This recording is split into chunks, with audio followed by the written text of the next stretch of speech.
আমরা বিয়ে দিতে চাই একজন ঘটকের প্রয়োজন হয়, তাই না? ঘটকের প্রয়োজন হয়, এমন ভাবে ভক্ত আর ভগবানের মিলনের মাঝে একজন ঘটকের প্রয়োজন আছে সদা সর্বক্ষণ। আর সেই ঘটক আকার হয়ে মাঝখানে দাঁড়ায় কে? পূর্ণমাসী ভগবতী দেবী। ভগবানের কোন লীলা যোগমায়াকে ছাড়া সম্পূর্ণ করতে পারেনি। তবে এই যে রাস, ভক্ত আর ভগবানের মিলনকেই বলা হয় রাস। এই যে রাস, এই রাস শ্রবণ করার মতো সবার ভাগ্যে হয় না, সবাই করতে পারে। করুণাময় প্রাণ গোবিন্দ আমার যার প্রতি কৃপা করে সেই কিন্তু এই রাসের রস পান করতে পারে। আমি কখনোই পারি না।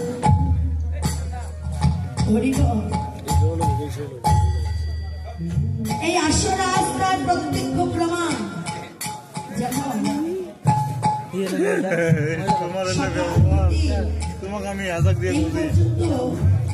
এই আসরে অনেক লোকজন ছিল, তাই না?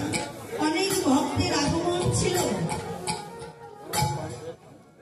কিন্তু আবার আস্তে আস্তে তারা ঘরে সবাই ফিরে গেছে। রয়েছেন আপনারা, কেন রয়েছেন? আপনাদের এই রাশে থাকার অধিকার দিয়েছে প্রাণ বল্লভী গোবিন্দ আমার, আপনাদের অধিকার দিয়েছে বিধায়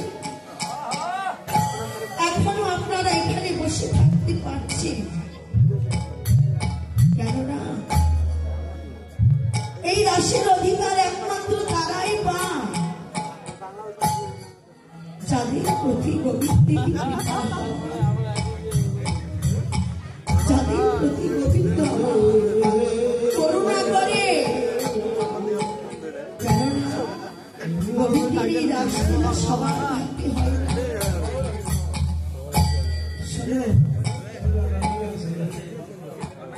যেমন ভাবে আপনারা এই যে নতুন ধান যখন ঘরে তোলে কি করে, ধানগুলো গোলায় দেওয়ার আগে ধানগুলোকে বাতাসে ওড়ান, তাই না? সেটা যে কোনো বাতাসে হোক না কেন ওড়ালে কি হয়? যেটা চিটা ধান উড়ে দূরে সরে যায়, আর যেটা সেটা কিন্তু নিচে পড়ে। আজকের এই রাশির প্রকৃত ভক্ত হলেন আপনারা, যারা আপনারা শুধু এই রাশির অধিকার পেয়েছেন বিদায় এখনো এখানে বসে থাকতে পারছেন। তাই বৈষ্ণবী কবি বললেন, ওরে ছোট ছোট ওরে এই দেহে রস না থাকিলে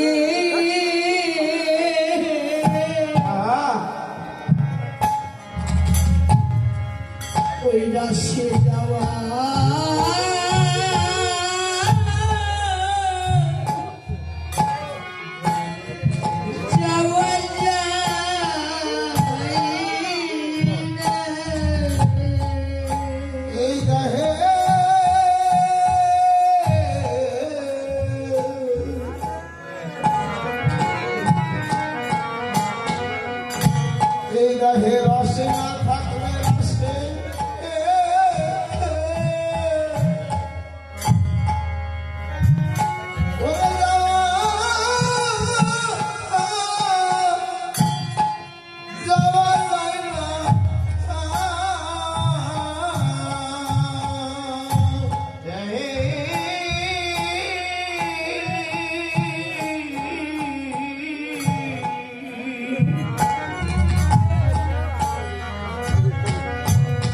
গায়ে রস না থাকলে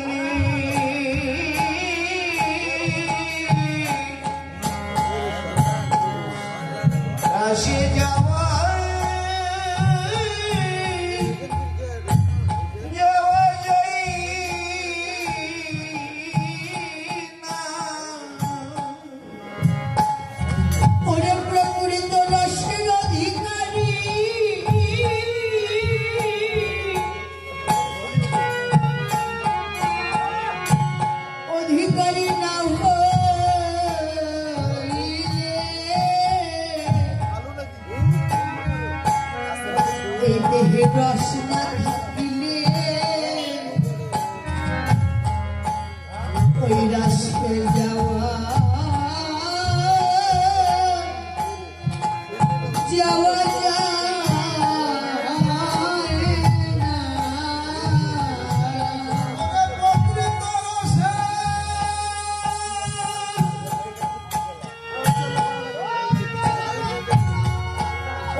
কোনো পুরুষের স্থান নেই, কোনো পুরুষ ওই রাশি স্থান পায়নি। রাস করেছিল কাদের নিয়ে? গোবিন্দ গোপীদের নিয়ে। একমাত্র গোপীরাই এই রাশি স্থান পেয়েছিল, কোন পুরুষের স্থান ছিল না। দেবের দেব মহাদেব ভোলানাথ সেও কিন্তু রাশে যাওয়ার চেষ্টা করেছিল, কিন্তু যেতে পারেনি। কেন? দেহে যদি কামের বন্ধ থাকে, এই দেহে যদি গুরু কৃপা না হয় কখনো ওই রাশে যাওয়া যায় না। কখনো ওই রাশির অমৃতময় রস ও সুধা কখনো পাঠ করা যায় না। দেবের দেব ভোলানাথ মহাদেব, এত বড় টাইটেল কিন্তু কোন দেবতায় পায়নি, যাকে বলা হয়েছে দেবের দেব মহাদেব ভোলানাথ, দেবতাদেরও দেবতা। সেও কিন্তু রাশে যাওয়ার চেষ্টা করেছিল। যখন ভোলানাথ আর পার্বতী একাশনে ঘুমিয়েছে, জানতে পেরেছে আজকে রাস হবে। ভোলানাথ ভেবেছে যে আমি আজকে রাশে যাবই যাব। কি হয়েছে? ওই রাশির মেন দরজার দাঁড়িয়ে ছিল পার্বতী। ভোলানাথ আমরা ভাবছি যাই হোক, পার্বতী ঘুমিয়ে পড়লে আমি আস্তে আস্তে স্বয়ং কক্ষ ছেড়ে রাশি চলে যাব। তো পার্বতীও আমার ঘুমিয়ে ভান করে আছে যে ভোলানাথ ঘুমালে তবেই আমি যেতে পারবো, তার আগে তো আর যেতে পারবো না। এবার পার্বতী যখন ঘুমিয়ে ভান করে আছে, ভোলানাথ আস্তে আস্তে করে সাদা কাপড় দ্বারা নিজের দেহটাকে আবৃত করে কি করেছে, আস্তে আস্তে রাশির দিকে রওনা হচ্ছে। এবার পার্বতী ভাবছে যাই হোক, ভোলানাথ হয়তো কোথাও না কোথাও চলে গেছে, যাই আমাকে তো আবার রাশির দাঁড়ি হয়ে পাহারা দিতে হবে। পার্বতী এসে একেবারে রাশির সেই মেন দরজার পাহাড়ি হয়ে দাঁড়িয়ে আসছে। এদিকে তো ভোলানাথ রাশে ঢুকে পড়েছে। রাস ভালোই হচ্ছিল, গোবিন্দ আমার গোপীগণদের নিয়ে রাস করছিল, ভালোই হচ্ছিল, ভালোই আনন্দ হচ্ছিল। কিন্তু এমন সময় হঠাৎ করে গোবিন্দের সেই রাস বন্ধ হয়ে গেল। যখন বন্ধ হয়ে গেছে, গোবিন্দ আমার ভাবছে কি, এই তো এতক্ষণ তো আমার রাসলীলা ভালোই চলছিল, কিন্তু হঠাৎ করে কেন আমার রাসলীলা বন্ধ হয়ে গেল? এই গোপিনীগণ, তোমরা দেখো তোমাদের মাঝে কি কোনো পুরুষের অবস্থান হয়েছে? দেখো, ভালো করে খোঁজ করো। এবার পার্বতীও এসে পড়েছে যে ভগবান কি হয়েছে, কেমন করে রাস বন্ধ হয়ে গেল? ভগবান আমার বলছি, বাবা ভগবান তো সবই জানে, অন্তরস্থল থেকে সবকিছুই জানতে পারে। সে তো জানতে পেরেছে যে ভোলানাথ এসেছে, তারপরেও তো তাই লীলা ভক্তদের বোঝাতে হবে। বলছে এই গোপিনীগণ, সমস্ত গোপিনীগণ আদি ওই দেহে বসন্ত দ্বারা তাদের এই দেহকে আবৃত করেছি। সবাই বড় বড় করে ঘোমটা দেওয়া, সবাইকে পরীক্ষা করছে, একজন একজন করে ঘোমটা তুলছে, ঘোমটা তুলে তুলে পরীক্ষা করছে কোন গোপী কেমন আসলো যে যার কারণে রাস বন্ধ হয়ে গেল। এমন সময় যখন পরীক্ষা করছে, বাবা লক্ষ্য করতে পারলো সব গোপীর চাইতে একটা গোপী খুবই উঁচু, মানে খুবই লম্বা। মেয়ের চাইতে তো পুরুষ লম্বাই হয়ে থাকে। সে নিজেকে বসন্ত দ্বারা আবৃত করলে কি হবে?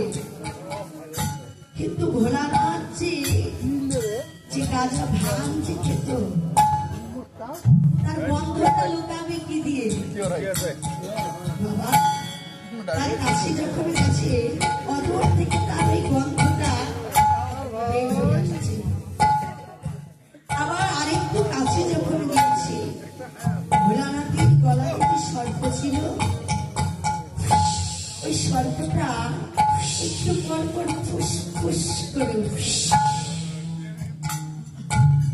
এবার বুঝতে পেরে গেল যেহেতু আর কেউ নয়, ভোলানাথ এসেছে।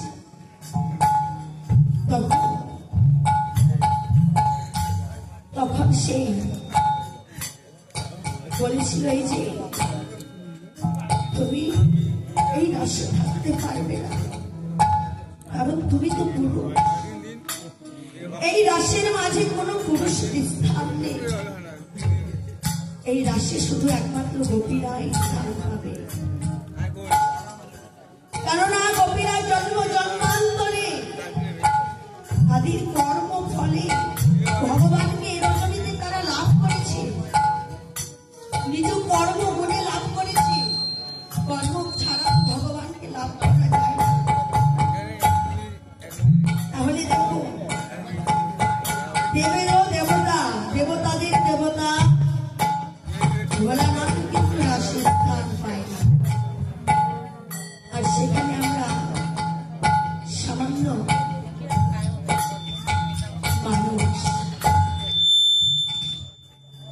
সামান্য জীব, আমরা কলিগত জীব, অন্নগত প্রাণ, জনিগত মন। আমরা ভগবানকে ডাকতে জানি না, ভগবানের নামে ডাকতে জানি না। আমরা ভগবানের নামে শুধু হাসতে জানি আর সমালোচনা করতে জানি। ভগবানকে পেতে হলে ভগবানের আরাধনা করতে হবে। মানব বলে জন্ম পেয়েছি, শারীর দেবীর দুর্লভে মানব জন্ম। এই মানব জন্ম পেয়ে যদি ভগবানের সেবা পূজা কার্য করতে না পারলাম, যদি তাকে ডাকতে না পারলাম, তাহলে এই মানব জন্ম আমাদের বৃথাই চলে গেল। এই যে রাস হরিবল, এই রাস করেছিল ভগবান শ্রীকৃষ্ণ আমার দ্বাপর যুগে গোপীগণদের নিয়ে। হরিবল। আচ্ছা, দ্বাপর যুগের সেই রাসলীলা আমরা তো কলিহত জীব, তাই না? আমরা তো কলি যুগে জন্ম নিয়েছি। আর ভগবান এসেছিলেন সেই দ্বাপর যুগে শ্রীকৃষ্ণ হয়ে গোপীদের নিয়ে রাস করেছিলেন। আর আমরা হয়েছি কলিযুগের জীব। তাহলে আমরা জানতে পারলাম কেমন করে ওই দ্বাপর যুগের রাশির কথা? কে আমাদের জানালেন? এখানে তত্ত্বদর্শী তত্ত্ব বললে রাসের বক্তা হলেন শ্রীপাদশ্রী সুখদেব গোস্বামী, আর শ্রোতা হলেন রাজা পরীক্ষিত। কেমন করে এই রাস আমাদের মাঝে আমরা জানতে পারলাম তার নিগুণ তত্ত্ব। একদিন রাজা পরীক্ষিত মৃগয়া করতে বের হলেন। মৃগয়া অর্থাৎ হরিণ শিকার। মৃগয়া করতে করতে এক সময় সন্ধ্যা নেমে এলো। সে এমন সময় বাড়ি ফিরবে, ফিরতে ফিরতে তার খুবই জল তৃষ্ণা পেয়ে গেল। পরীক্ষিত রাজার খুবই জল তৃষ্ণা পেল। যখন জল তৃষ্ণা পেয়েছি, সামনে দেখতে পেলেন সৌনিক নামক এক মুনির আশ্রম। ভাবলেন যাই, এই মুনির আশ্রমে গেলে হয়তো আমি আমার পিপাসাকে মেটাতে পারবো। এই ভেবে তখন সৌনিক মুনির আশ্রমে গেলে আশ্রমে গিয়ে দেখতে পারলেন মণিবর ধ্যানে বসে আছে। সে অমর থেকে ডেকে বললেন, মণিবর, মণিবর, তৃষ্ণায় যে আমার প্রাণে যায়, আমাকে একটু জল দাও, পান করবো। কিন্তু মণিবর তো ধ্যানে মগ্ন, সে শুনতে পেল না। সে আবার বলল, মণিবর, আমার একটু জল দাও, পান করবো। তৃষ্ণায় যে বড় কাতর হয়ে পড়েছি, শুনতে পেল না। ধ্যান ভঙ্গ করে সে দেবে না জল। পরীক্ষিত রাজা কি করলেন? মাথা নিচু করে সৌনিক মণির আশ্রম থেকে বেরিয়ে পড়লেন। যখন বেরিয়ে পড়লেন, ঠিক সেই সময়ই কলির আগমন ঘটল। কলির আগমন যখন ঘটেছে, কলি এসে পরীক্ষিত রাজাকে বলছি, রাজামশাই, আমি কলি, আমি কার মাঝে অবস্থান করব? আমাকে একটু জায়গা দিতে হবে। আমি আপনার কাছে একটু জায়গা চাই, আমি যার মাঝে অবস্থান করতে চাই। সেদিন পরীক্ষিত রাজা বলেছিল, না, আমার এই রাজ্যে তোমার মতো কলির কোনো জায়গা হবে না। যখন কলি হাতে ধরে পায়ে ধরে অনুনয় বিনয় করল, তখন পরীক্ষিত রাজা বলল, আচ্ছা যাও কলি, তোমার অবস্থান হোক স্বর্ণের মাঝে। দেখবে এই জগৎ মাঝে যে সোনা পরিধান করে তার অহংকার বেড়ে যায়, আর যার অহংকার আছে সে কখনো আমার গোবিন্দ স্বয়ং লাভ করতে পারে। যখন কলিকে বলল, কলি যাও, তুমি অবস্থান করো সোনার মাঝে, তখন কলি কি করলো? ওই পরীক্ষিত রাজার মুকুটে যে স্বর্ণ ছিল, ওই স্বর্ণের মাঝে গিয়ে অবস্থান করলো। আর ওই স্বর্ণের মাঝে অবস্থান করা মাত্রই পরীক্ষিত রাজার অহংকার হয়ে গেল। ওরে মণিবর, আমি তৃষ্ণায় কাতর হয়ে পড়েছি, আমি তোমার কাছে এক গ্লাস জল পান করতে চাইলাম, তুমি দিলে না। ক্রোধান্বিত হয়ে রাস্তায় দেখতে পেলে একটা মরা সর্প পড়ে আছে। রাজা পরীক্ষিত কি করলেন? ওই মরা সর্পটাকে তুলে নিয়ে ওই ধ্যানে মগ্ন সেই সৌনি মণির গলায় পরিয়ে দিলেন। পরিয়ে দিয়ে এবার পরীক্ষিত রাজা বেরিয়ে গেলেন। এমন সময় সেখানে ওই শনি মণির পুত্র সিংহী এসেছে। এসে দেখতে পেল যে হাইরে, আমার ধ্যান মগ্ন পিতার গলায় কি এমন করে পরাশর্প ঝুলিয়ে দিয়ে গেল। সে কেমন? তার মনে প্রাণে কি একটু দয়া মায়া নাই?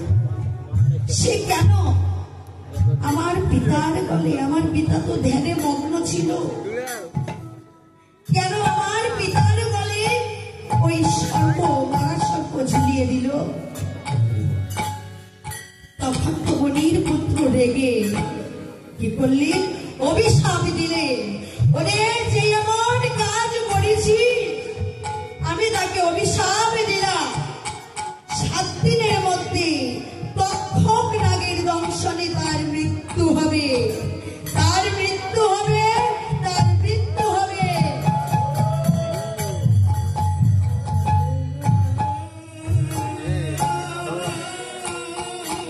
এমন সময় সৌনিক মণি বলে উঠল, বাবা, দাদা, অভিশাপ কৃষ্ণ বাবা। পরীক্ষিত রাজা এসেছিল, বড় তৃষ্ণায় কাতর ছিল সে। জল পান করতে চেয়েছি, কিন্তু আমি ধ্যানমগ্ন ছিলাম, আমি দিতে পারিনি, তাই সে এই কাজটা করেছে। তখন ওই সিংহী বলছে, বাবা সে যেভাবেই করুক না কেন, আমি যে অভিশাপটা দিয়েছি ওই অভিশাপ কখনো বৃথা যাবে না, কেননা মনির কথা কখনো বিফলে যায় না। আমি যে অভিশাপ দিয়ে ফেলেছি সেটা আর ওঠানো যাবে না। বলছে, বাবারে যদি তাই হয় তুই যা, একবারে গিয়ে পরীক্ষিত রাজাকে বলে আয় যে রাজা আমি তোমাকে অভিশাপ করেছি, তোমার 7 দিনের মাঝে তখন নাগের দংশনে তোমার মৃত্যু হবে। এই খবরটা যখন রাজা পরীক্ষিতকে দেওয়া হলো, রাজা পরীক্ষিত কি করলো, খবরটা শুনে ভাবলো আমাকে তো এই দুনিয়া ছেড়ে বিদায় নিতে হবে, আমার এই রাজ্য দিয়ে আমি আর কি করবো, আমার এই রাজ্য আমি সমস্ত আমার রাজ্যে যারা বসবাস করে গরিব দুঃখী সবার মাঝে আমি বিলিয়ে দিব, আমার ধন সম্পদ আমি সবার মাঝে বিলিয়ে দিব, সবার মাঝে ভাগ বন্টন করে দিয়ে পরীক্ষিত রাজা কি করলি, হরির দুয়ারে বেরিয়ে পড়লি। হরির দুয়ার কোথায় বাবা? যেখানে হরিকে পাওয়া যায়, যেখানে ডাকলে হরি না এসে থাকতে পারে না, সেই হরিদ্বারের নামে রাজা পরীক্ষিত বেরিয়ে পড়ল। যখন বেরিয়ে পড়েছি, গঙ্গার কূলে গিয়ে দেখছি সুখদেব গোস্বামী বসে আছে।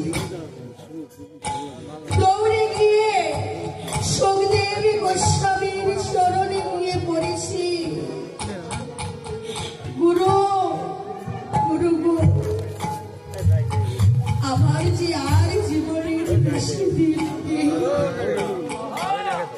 এই জীবনে তো আমি আর কোনো কিছু করতে পারলাম না, ভগবানকে ডাকতে পারলাম না, তবে আমার যখন মৃত্যু হবে আমার সেদিনে সম্বল কি হবে? সম্বল বলতে তো আমার কিছুই রইল না।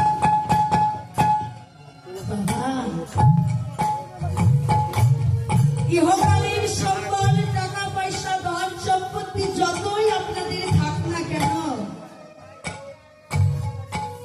যখন ভবনদীর বাগঘাটায় যাবে এই টাকা পয়সা সেদিন অচল হয়ে যাবে, সেদিন এই টাকা পয়সার কোনো দাম থাকবে না।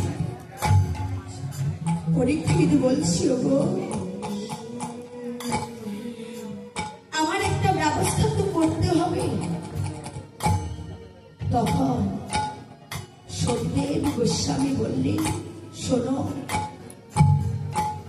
আমি আর কিছু করি বা না করি, করতে পারি বা না পারি, তোমার মাঝে যে কয়টা দিন বাকি আছে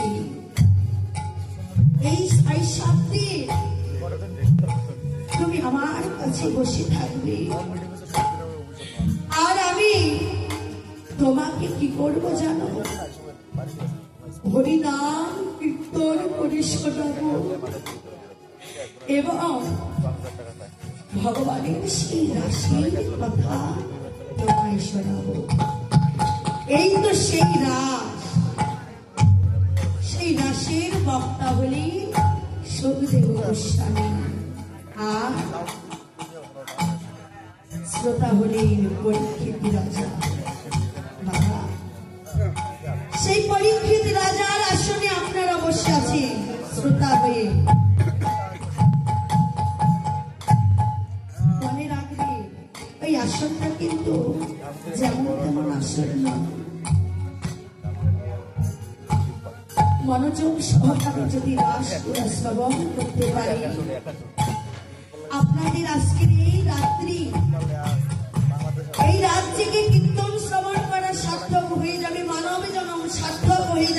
জয় জয় জয় গৌর সীতারাত্রি দিকে বলতে হরি হরি বল হরি বল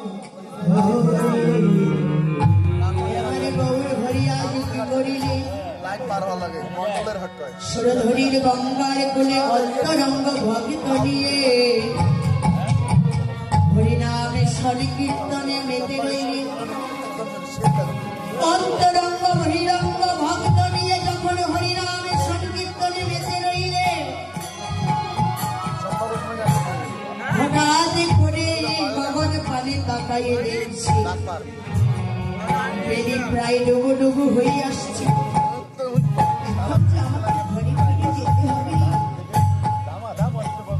এবার ঘরে ফিরে গিয়ে সচি মায়ের হাতে ক্ষীর স্বর নবনী সেবা করি সচি মাথা আমার আলোয় আলোয় আলোকিত করি শয়ন সজ্জায় শয়নে দিলে গৌর চাঁদকে যখন শয়নে দিলে হঠাৎ করে প্রভু মুখ গহ্বরে সেই স্নিগ্ধ চাঁদের আলো যখন পড়েছি গৌর চাঁদের বদলে গৌর চাঁদ আর আমার ঘুমিয়ে থাকতে পারলেন এবার যেন সেই ব্রজ ভাবে বিভোর হয়ে গৌর আমার অন্তরঙ্গ বহিরঙ্গ ভক্ত লই আজ যেন আবার সুরধ্বনির তীরে এসে গৌর আমায় কি করেছে শোনো ওরে এসে দাঁড়া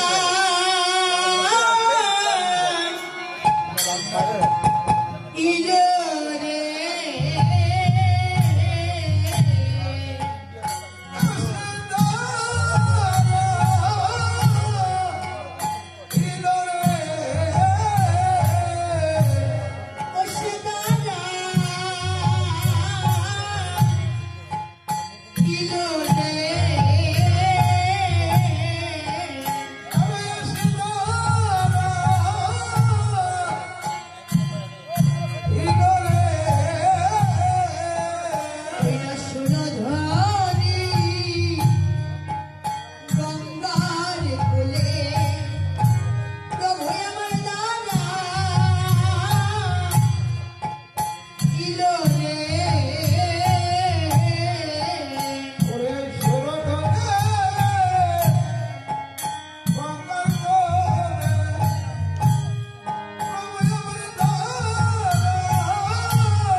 যখন সুরধনী গঙ্গার কোলে এসে দাঁড়িয়েছে যেন সুরধনী গঙ্গার আনন্দে ধরে না রে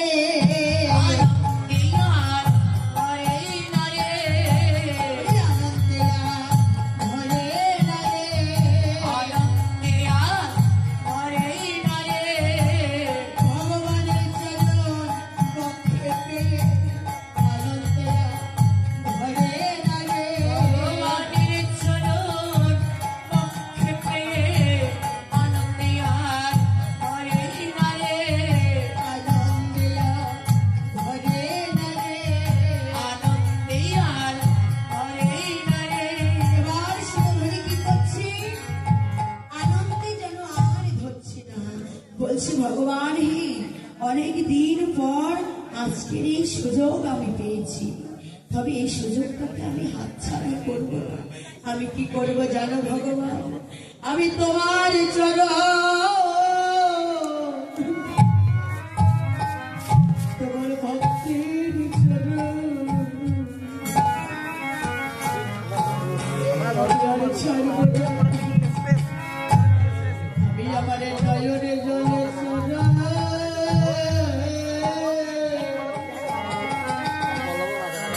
চরণে ধোয়ায়ে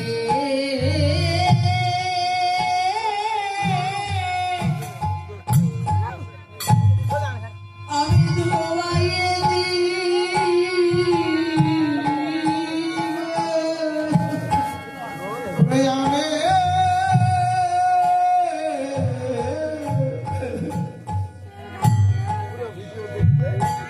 নয়নের জলে চরণে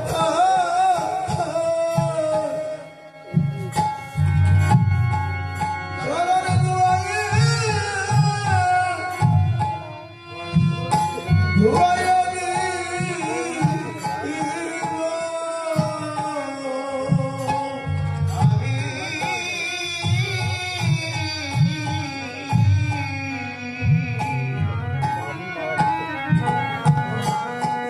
ওই চরণে নয়ন জলে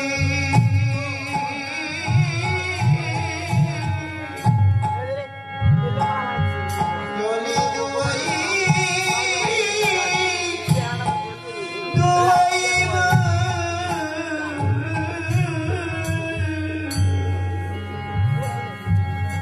ওরে আমার আর কে ভাই